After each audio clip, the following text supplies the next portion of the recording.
This is where James Sirigna was born and raised. His family home and the boat his father once built have been reduced to debris by the impact of Hurricane Ida. They sunk during Hurricane Ida. Busted the windows out, and the rain poured in, and it's made it sink. Besides beating on the pilings, I don't know what kind of damage I have until I pick it up. I may have to bring it to dry dock. That's going to cost me X amount of dollars as well. But it's heartbreaking. The pain of having lost everything he owns is just too much. Tough days are ahead for the residents of southern Louisiana who are braced for weeks without power and disruption to their water systems. A curfew is in place for New Orleans from 8 p.m. to 6 a.m. Jonathan Ray chose to ride out the storm. He says he could stay behind to fix some of the damage, but the lack of utility services is forcing him to leave. Tomorrow it's hot, and you haven't showered in 2 days.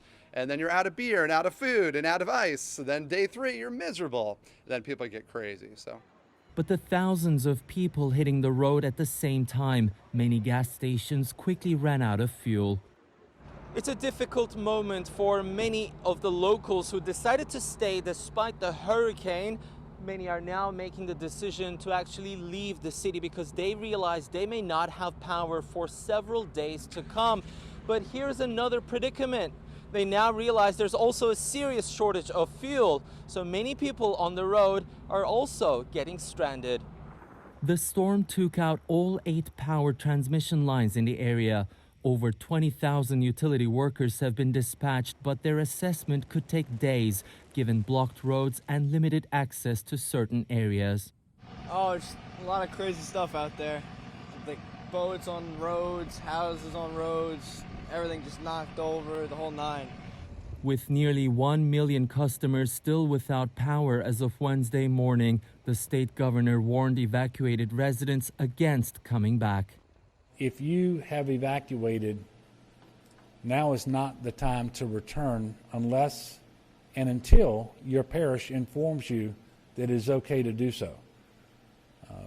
Businesses aren't open. Stores aren't open, schools aren't open, and quite frankly, we need to put as little demand on our water systems and on our electric grid as possible.